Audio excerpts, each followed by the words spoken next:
This is amazing. Oh my gosh. No way. I'm Danny702 and welcome to Las Vegas. Today we are back in downtown Las Vegas on the famous Fremont Street experience because I booked one of the most cheapest hotel rooms that I can find in all of Las Vegas. I'm always looking for hotel deals and I randomly found a room here on Fremont Street for $32. And an extra bonus, there are no resort fees.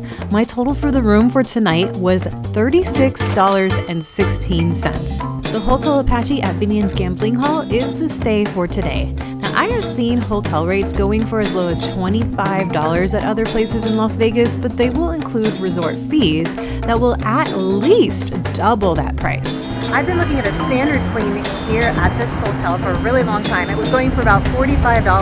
I was going to book that stay because I hadn't seen anything lower than that, but randomly this $32 economy room showed up for a night and I had to grab it. I was so curious, why is it so cheap and what are we going to find once we get in there? Oh, and did I mention it's haunted? This property originally opened in 1932 by a family that came to Vegas as a contractor for the Hoover Dam project. There was a definite need for a place for those workers to relax and just get away, especially a place with air conditioning, which it was the very first hotel to have AC in the lobby in Vegas. It was also the first to have an electric elevator, and I did read it had the city's first neon sign, which is kind of crazy to think about for a place that was known as Glitter Gulch. Benny Binion acquired the hotel in 1951, and Binion's was known to be a spot for good food, good whiskey, good gamble. I read it was also a spot where a lot of movie stars like Clark Gable and Lucille Ball would come and hang out.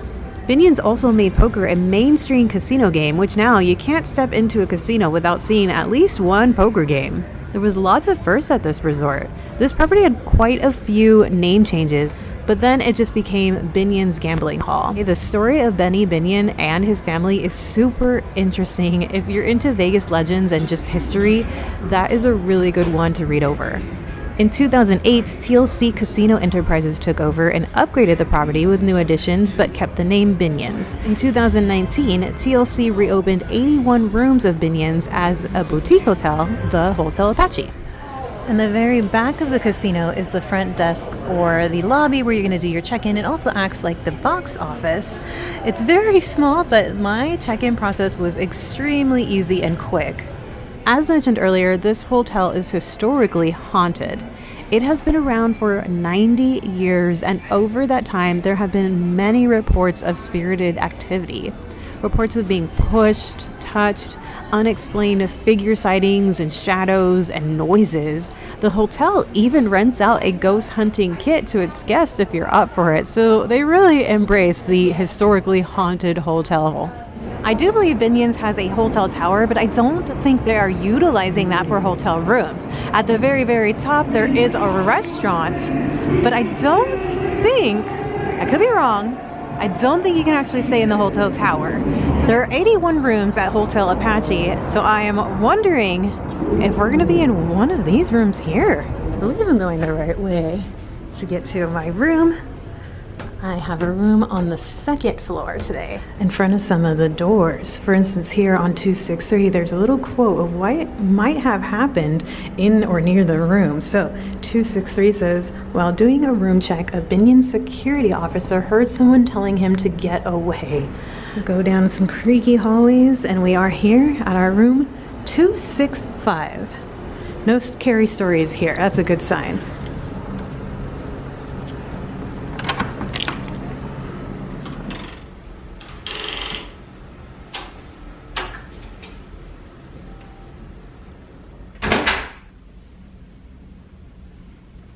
Oh my God, you guys. This is amazing. Oh my gosh. No way. Absolutely crazy vintage. Oh, I love it. I love it. This is a small economy room with one full-size bed and vintage-style furnishings, reminiscent of the original Hotel Apache that opened in 1932. It includes a period-inspired vintage clock radio with Bluetooth, that's pretty modern, a rotary dial telephone, and an easy-access USB port to charge your phone. There's closet space with some hangers, also an ironing board and an iron. I love that probably back, in the 1930s, this was probably an upscale bathroom. Comes with a hair dryer, you've got your towels, all your toiletries. It comes with H2O therapy lotion and shampoo, your little bucket for ice, your smaller towels, facial towels, our sink, and here is the shower. Look at this though. This actually looks like a pretty nice shower. Everything looks very clean. Just looks old, but I mean, hey, this place opened in the 1930s. And isn't that what you want anyways when staying at a place like this? You're looking for that vintage retro experience, right? Now take a look at the room itself. It is very small. It is $32, let me remind you. Here is the bed. We've got a double-size bed, an AC wall unit, also it produces heat, a tabletop with 2 chairs. You also have a safe. Here's our dial-up phone. I am old enough to remember. Okay, I could have sworn I turned that off. Maybe I didn't. All right, that was a little strange.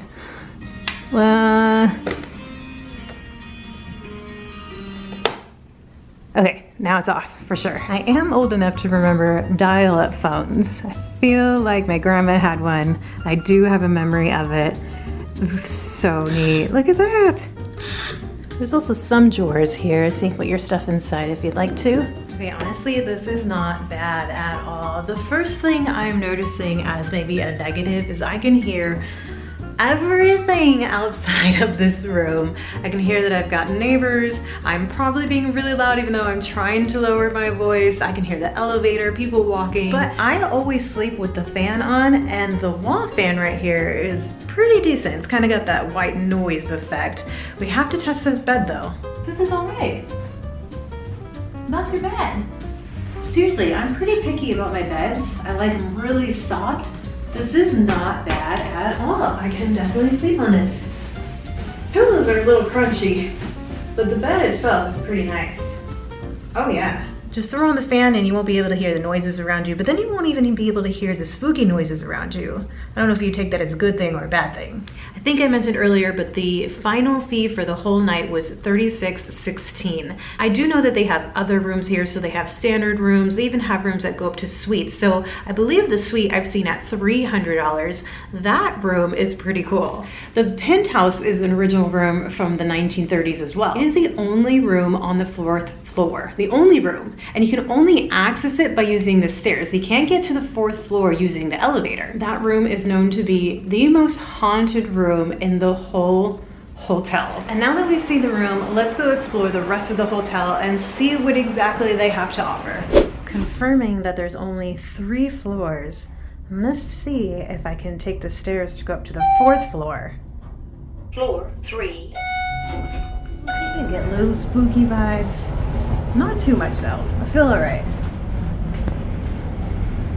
Just the fact that I don't know where I'm going is a little spooky. Don't see the stairs anywhere. This room, it looks like you need a key to access, but it's not a room. There's no actual number here. So it might be something like that where you have to use a key to go upstairs to the 4th floor. And I can confirm, you can hear everything in the hotel rooms, even out here in the hallways. All right, let's just head back into the casino. Check out some of the food options. Looks like here's a sports book. It's actually bigger than some sports books that I've seen on the Las Vegas Strip. When I was researching everything on their website, I didn't see that they had any sort of entertainment, at least right now, but look at this. Very, very, very antique looking and vintage looking. Look at the ceiling, the glass stained ceiling. Benny's Smokin' Barbecue and Brews.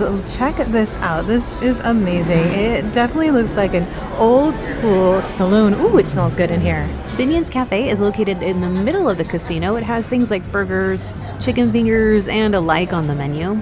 There's also Binion's Deli, where you can grab a reasonably priced salad or sandwich, and it also has frozen custard. Yum.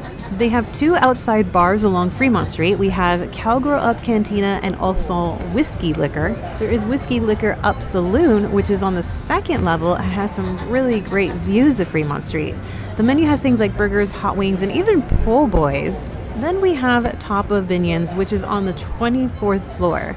It's closed Tuesday and Wednesday, so it's closed today. I hear it's just like a romantic atmosphere. The prices can be a little bit up there. So let's see. I see the 10-ounce New York steak going for $50. But one of these days, another one that's sort of on my list. We're in the hotel tower, heading up to the pool deck, which I read was closed. It is locked. I can't get out to the pool deck.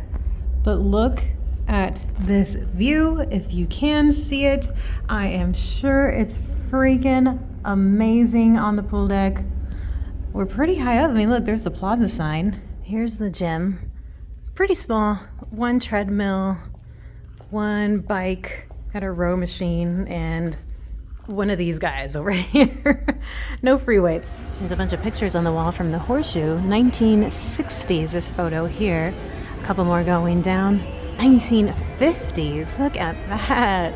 Grumpy Cat has his own slot machine. I'm kind of a sucker for frozen custard. Honestly, I'm a sucker for any type of ice cream at all, but I love, love, love frozen custard. I got the chocolate and vanilla swirl over here at the deli. I had to show some kind of food item. I ate before I got here though, so I'm not going to do any kind of dinner, and I'm actually going to leave very early because I have to work.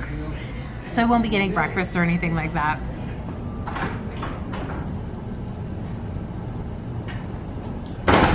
And we're back in our small room. I honestly love it. This is just a whole experience and at such a cheap rate. I did notice a few things, a few negatives. My deadbolt here, it doesn't work. There is no deadbolt. But I do have this one here. Doors are creaky, floors are creaky, but that is expected for such an old hotel. Knocks and bangs and scratches. You can see a little bit of flashing outside of the windows, but that solves it. Because we are so close to Fremont Street, I can hear a whole lot of music. I can hear a DJ pumping up the audience, and I'm sure it goes nearly all night. It's definitely not the worst hotel you're gonna find in Las Vegas. And for such a cheap rate, I'm not sure that you can beat that rate for a hotel room. A comfortable, I feel safe. It is a little spooky, but it doesn't feel haunted. I feel very comfortable even though I'm completely by myself. I feel like when you're in Vegas, you don't really need the room very much.